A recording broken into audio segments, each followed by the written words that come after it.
Dinosaur जो रेंगने वाले जीवों के वंशज थे, लेकिन आकार में बहुत ही बड़े डायनासोरस ने पृथ्वी पर बहुत ही लंबे समय तक राज किया। करीब 14 करोड़ सालों तक इस धरती पर इन बड़ी छिपकलियों का राज्य था। परंतु उसके बाद क्या हुआ? आखिर ये डायनासोर कहाँ लुप्त हो गए? आखिर वो कौन सी घटना थी जिसने इनका नामोनिशान मिटा दिया? इसे जानने के लिए हमें समय में फिर से पीछे जाना होगा। तो आइए चलते हैं आज से 6.5 करोड़ साल पीछे।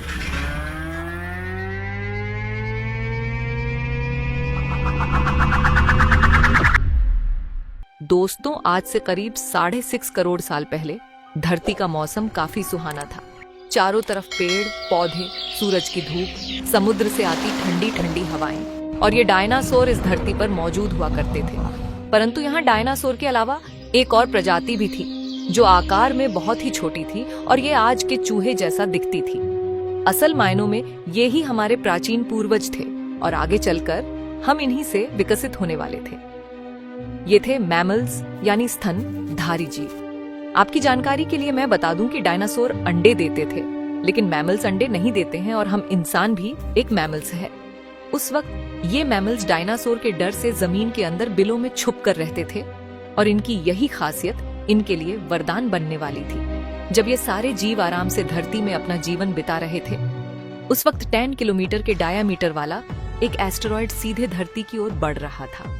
धरती के ग्रेविटेशनल फील्ड में घुसते ही इसकी रफ्तार एकाएक और तेज हो गई। प्रत्येक सेकंड के साथ साथ ये धरती के करीब और करीब बढ़ता जा रहा था। करीब 70,000 किलोमीटर प्रति घंटे की रफ्तार से ये धरती के वायुमंडल में प्रवेश करता है और धरती के वायुमंडल में घुसते ही घर्षण की वजह से ये एक आग के गोले में बदल जाता है। इसकी चमक इतनी अधिक थी कि इसके 800 किलोमीटर के रेडियस में आने वाले सभी जीव पूरी तरह से अंधे हो चुके थे। ये जीव उसे देख नहीं पा रहे थे, लेकिन वह इसे महसूस कर सकते थे। एस्टेरॉयड जमीन से टकराता है और एक बहुत ही भयंकर विस्फोट होता है। ये विस्फोट इतना शक्तिशाली था कि इसके टकराते ही पृथ्वी की लाखों मीट्रिक टन धातु अंतरिक्ष में चला गया। विस्फोट वाली जगह पर एक 180 किलोमीटर चौड़ा और 20 किलोमीटर गहरा गड्ढा बन गया। इस गड्ढे के सारे मैटर ने आसमान में धूल के एक बड़े बादल का निर्माण किया।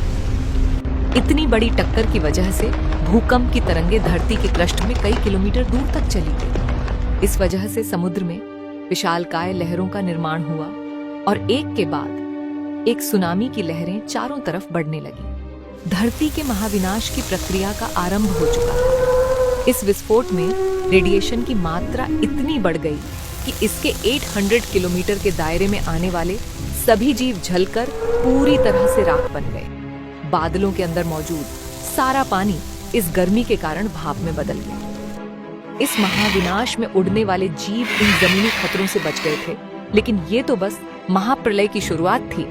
विस्फोट की वजह से जो लाखों मीट्रिक टन धूल और पत्थर अंतरिक्ष में गया था, ठीक 40 मिनट बाद वो आग के गोले के रूप में धरती पर बरसने लगा। साथ ही धूल का एक बहुत बड़ा तूफान 20,000 किलोमीटर प्रति घंटे की रफ्तार से मौत लेकर आ रहा था।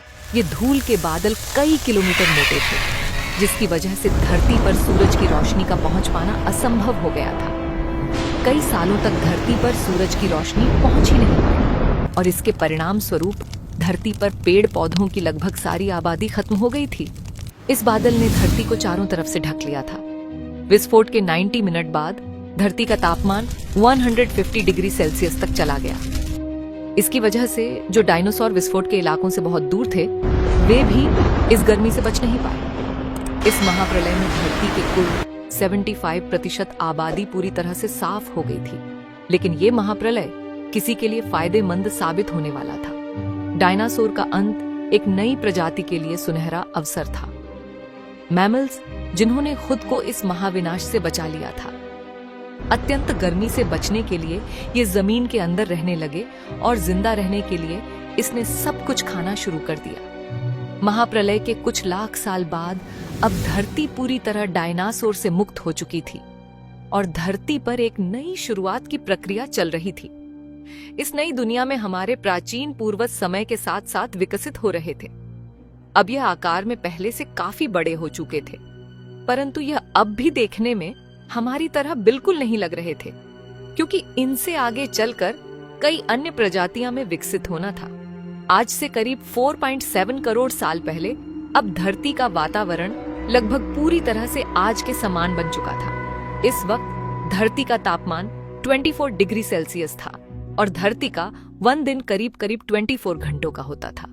इस वक्त धरती के सारे महाद्वीप लगभग पूरी तरह जानी पहचानी थी। केवल एक नए भूभाग की रचना बाकी रह गई थी। धरती के टेक्टोनिक प्लेट्स में एक बार फिर से हलचल हुई, जो धरती के 2 बड़े बड़े द्वीपों को एक दूसरे के पास ले जा रही थी। ये वही भूभाग है जहां आज इस वीडियो को देखने वाले अधिकतर लोग रहते हैं। ये है इंडिया, जो एशिया महाद्वीप की ओर तेजी से बढ़ रहा था। इन दोनों द्वीपों के आपस में टकराने की वजह से एक नए भू श्रृंखला का निर्माण हुआ। एक नए पर्वत श्रृंखला हिमालय, और इस पर्वत श्रृंखला में गिरने वाला बर्फ आगे चलकर कई नदियों का निर्माण करने वाली थी, जो भविष्य में दुनिया के लगभग आधी आबादी को पीने का पानी मुहैया कराने वाली थी। लेकिन यहाँ धरती पर अब भी कुछ कमी रह गई थी। धरती पर अभी भी कोई चीज लापता थी। वे थे हम मनुष्य। लेकिन परिस्थितियां अब बदलने वाली थी। आज से 40 लाख साल पहले अफ्रीका के पूर्वी इलाके में एक नए पर्वत श्रृंखला का निर्माण हुआ, ईस्ट अफ्रीकन रिफ्ट वैली। ये पर्वत यहाँ आने वाले मॉनसूनी हवाओं के लिए एक अवरोध बन गई थी और इस वजह से यहाँ के जंगलों में बारिश आनी बंद हो गई। और यही इसी जंगल में रहते थे एप्स। यह पेड़ के ऊपर रहते थे जहाँ उनको खाने की कोई कमी नहीं थी। इस वजह से ये हमेशा पेड़ों पर ही रहते थे। लेकिन अब यह समय के साथ साथ सूखा पड़ने लगा। बिना बारिश के जंगल पूरी तरह साफ हो गए और इन एप्स के लिए खाने की समस्या उत्पन्न हो गई। खाने की तलाश में इन्होंने पेड़ों से उतरने का निर्णय लिया। ये है आर्डिपिथेकुस रामिडुस। ये हमारे पूर्वज थे।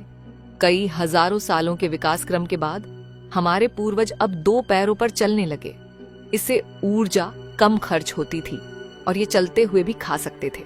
अब इनका दिमाग भी तेजी से बढ़ रहा था और ये धीरे धीरे होशियार बन रहे थे। समय के साथ साथ विकास की प्रक्रिया चलती रही। हमारे पूर्वज धीरे धीरे विकसित होने लगे और इनका दिमाग भी धीरे धीरे बड़ा होने लगा। समय के साथ साथ इन्होंने पत्थरों से हथियार बनाना सीख लिया। अब शिकार करना काफी आसान हो गया था। समय के बीतने के साथ साथ हमारे पूर्वजों ने आग को काबू करना सीख लिया। आग की खोज हमारे पूर्वजों के लिए सबसे बड़ी खोज थी।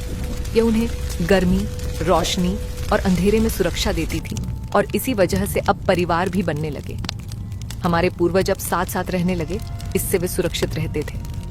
आग में पका मांस को चबाने में कम ऊर्जा खर्च होती थी और इसी वजह से यह ऊर्जा अब इनके दिमाग में खर्च होने लगी। हमारे पूर्वजों का दिमाग अब काफी बड़ा हो चुका था। ये थे होमो इरेक्टस, हमारे पूर्वज, जो अन्य जानवरों से ज्यादा होशियार थे और मिलजुल कर रहने वाले पहले जीव थे। इन्होंने अपने संदेश को दूसरों तक पहुंचाने के लिए अलग अलग आवाजें निकलनी शुरू की। इससे हमारे पूर्वजों ने भाषा का निर्माण किया, जिसके जरिए हम बातचीत कर सकते थे और यह हमारी सबसे बड़ी उपलब्धि थी। यही वो आखिरी विकास क्रम था जिसके बाद विकसित होकर हम बने। आज से करीब 2 लाख साल पहले कई सालों के विकास क्रम के बाद हमारा अस्तित्व शुरू हुआ। हम होमो सेपियंस यानी बुद्धिमान जीव। हमारे पास धरती के सारे जानवरों की तुलना में सबसे बड़ा दिमाग था। हमारे पास औजार थे, भाषा थी और सबसे बड़ी चीज हमारे पास दिमाग था। आज से करीब कुछ सेकंड पहले हमने और आपने साथ में मिलकर 4.5 अरब साल के सफर को तय किया। अब हम वापस घर आ चुके हैं। ये है हमारी दुनिया, हमारा समय। आज हम काफी विकसित और आधुनिक बन चुके हैं। आज हम अपने आसपास घटने वाली घटनाओं को पूरी तरह समझ सकते हैं। आज हम जानते हैं कि यह समुद्र कहाँ से आए, ये जमीन जहाँ हम खड़े हैं उसका निर्माण कैसे हुआ और आखिर में धरती में जीवन कहाँ से आया था। लेकिन हमारा सफर अभी भी खत्म नहीं हुआ है। हमें अभी और भी आगे जाना है। हमें इस संसार को और अच्छे से समझना बाकी है। तो आज के लिए बस इतना ही। अगर आपको ये वीडियो पसंद आया तो इसे लाइक जरूर करें और नीचे कमेंट में बताएं कि आपको यह सफर कैसा लगा।